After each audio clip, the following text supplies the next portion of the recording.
In this video, we will talk about creating texture with gouache, and I will be painting these orchids.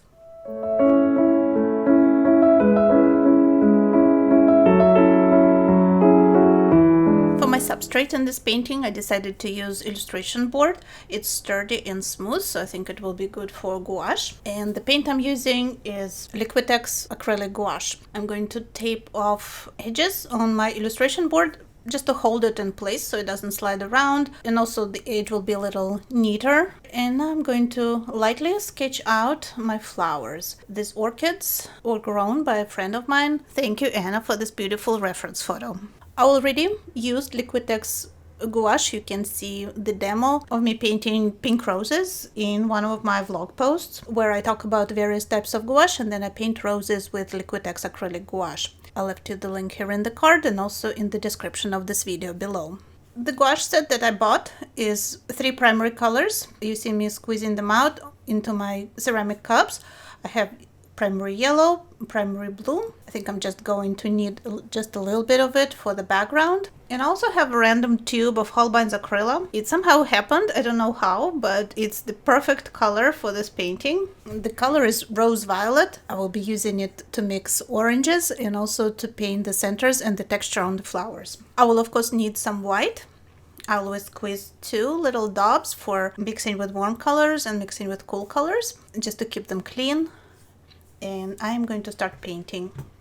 As usual with opaque colors, I will try to start with darker areas. That will also help me to kind of distribute my objects on my substrate and make sure my composition works. So this brings us to our first technique, which is called Impasto painting, which basically means that I'm picking up undiluted colors from the palette and I'm applying it fairly thickly on paper. That allows me to, first of all, cover my white sheet with colors to give myself a base that I will be building on. I will be adding more variations of color, also textures, but I need to start somewhere, so this builds the painting surface. And also we're starting to build tonal relationships in the painting. So I'm already trying to look at dark and light areas in my reference photo and replicate them on my painting. I'm also working on the background. Flat brush works much better to just block in this whole area. So right now I'm not working on any details. I'm not particularly concerned about colors. I am building like I said, the painting surface by thick impasto paint application straight from my palette. This process with opaque colors is probably the longest. It's really easy to do with watercolor because we just apply a big wash with a big brush and the whole sheet is covered. It's much harder with watercolor to actually save some white paper. With opaque mediums like gouache, it takes a little bit of time to paint the painting surface. It's actually faster to add details and texture. This is kind of like icing on the cake, but building that base for your painting takes a little bit of time. So it's important to have enough paint on your palette, so you're not kind of scraping the surface with your brush, trying to distribute a tiny amount of paint. And it's also important to use an appropriately sized brush.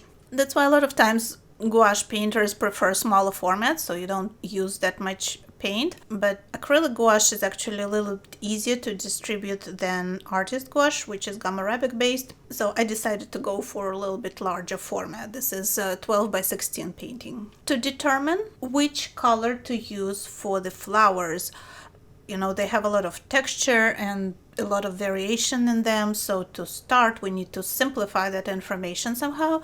So the best thing you can do is squint when looking at the reference photo, and that allows us to eliminate the details and we start seeing that kind of middle tone that we need to build the base for the petals of all these orchids. So I am adding a little bit of color variation, but most important thing for me right now is to distribute light, mid-tone and dark areas.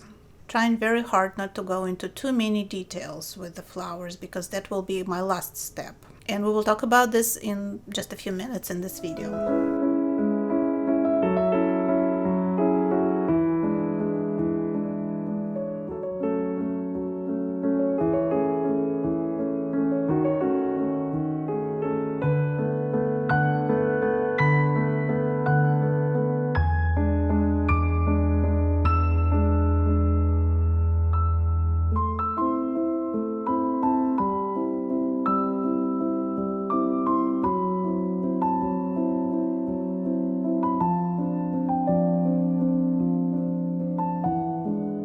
paint the stems and kind of hint at the leaves behind all these orchids, I'm mixing blue and yellow to create green.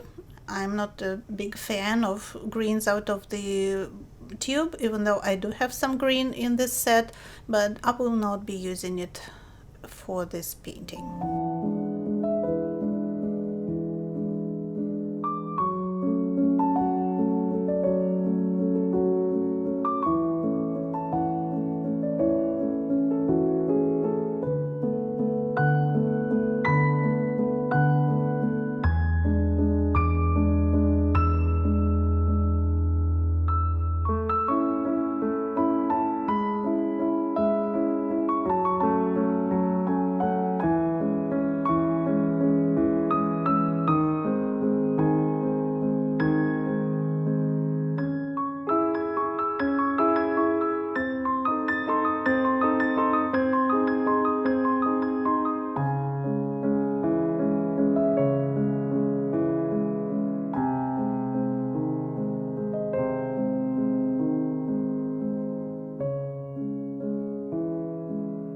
Alright, I covered all the white on my page. The basis for my painting is complete. Now I can start refining things and adding even more texture to it. The second technique that I wanted to show in this video is mixing colors directly on paper. I do this a lot for watercolor, but it also works for gouache, for opaque mediums.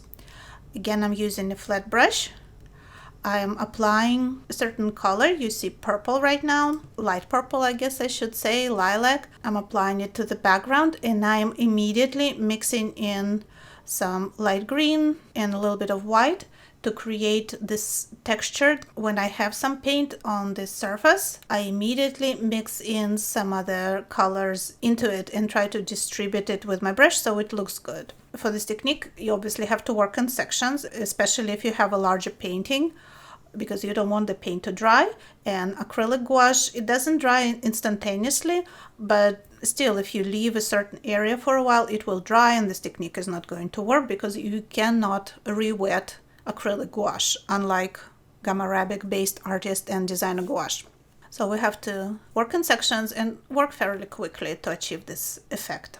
Alright, the background looks a lot better, so let's continue working on the flowers. The first pass that I had on the flowers turned out a little dark because acrylic gouache darkens a little bit when it dries, kind of like acrylic paint, regular acrylics as well. So what I want to do now is lighten the petals a little bit. Certain areas, maybe towards the edges. So I'm applying this light yellow that you see right now, but I'm not applying it with a thick layer. I pick up a little bit of paint on my brush. I dipped it in water so it's damp. I'm picking up just a small amount of paint and I am brushing it on the petals.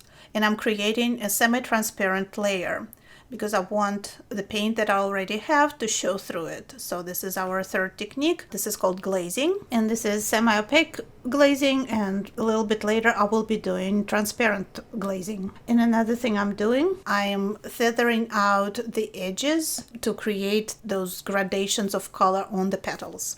So I'm going to do this for all the flowers. So it's very important to remember that with gouache, some artists, they paint with different color shapes, kind of flat shapes, and create the illusion of realism, of volume and depth of space that way. But you can also work in layers. You don't have to work a la prima, applying the correct color and tone at the first step. You can add additional layers and kind of make adjustments and corrections. Okay, my stems started to disappear, so I want to restate them, darken them a little bit, and also darken certain areas to bring out the flowers, to separate them from the background a little more. The mixture I'm using is blue and yellow, and I also mixed in some of that rose violet into it to neutralize it, and I'm getting kind of very, very deep green purple color. If I add a little more rose violet, it will become more purple, and that will be good for those darkest details on the flowers that we see in the center. Orchids are pretty complex flower. They have all those little petals that are intricately shaped, but they're also very interesting to paint, and I just love that spotted texture that I wanted to replicate in my painting. And they always make me think about Rex Stout's Nero Wolfe stories, where the famous detective who was into growing orchids. I love detective stories, so orchids remind me of those books. Okay, my painting is progressing nicely, but I feel the petals are still a little bit too dark. This is only my second time painting with acrylic gouache, so I'm still learning to control this paint and to get the tone that I need, but it doesn't mean my painting failed or anything like that. I can always continue making adjustments and add another layer. You see, I clean my palette because I'm moving on to lighter and lighter colors, so I didn't want to contaminate my paint. I cleaned the palette and I'm going to add some lighter transparent glazes to certain areas of the petals. So I am continuing to build that form. And you see, I am adding a little bit more water. I have a clean brush, a second brush besides the brush where the paint is, and I use that to thin out my glazes and also to soften the edges. So I continue to glaze those petals. The underlying layer is dry, and once it's dry, you cannot pick up paint off of it anymore, so you can add endless number of glazes and make whatever adjustments and corrections you need. It's true for acrylics and it's true for acrylic gouache. The more layers you apply, the more complex your color becomes, the more interesting your painting starts to look. Like at the first stages, it looks like a disaster, and you might be wondering, what you can do about it. So it's important not to give up at the early stages, but keep working on it, because that's the nature of this medium. It requires application of several layers. All right, we can also add some highlights, some areas on the petals where the light hits them. I need white or almost pure white, maybe with a little pink in it or a little bit yellow, just for variety. But our painting is nearing completion, and we are getting to the point where we'll be using the most fun technique, which you will see in just a second. So I need to do the centers, they're white, and I'm going to finish adding highlights on the petals. And the fourth technique that I want to show in this video, we will be using it to add those multicolored spots on the petals of the flowers. I will be doing some stippling with the sponge. So I have some fresh paint straight out of the tube. The sponge, it's a natural sponge and it's dry.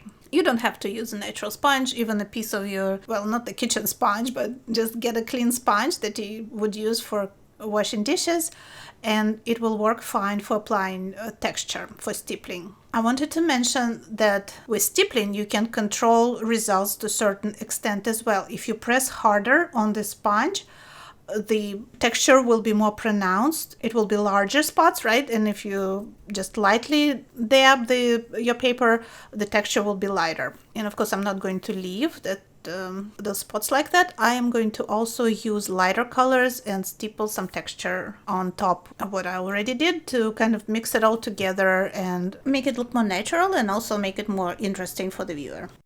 I really like this combination of kind of painterly dry brushed background and thickly painted textured flowers. And you can let me know in comments what's your opinion. Do you think those techniques were suitable for the subject? And also, if you used acrylic gouache before, I would be curious to know what's your favorite brand. I know I had fun painting these orchids. Thank you so much for watching this video, and I'll see you in the next one here on Tamirab Studios channel.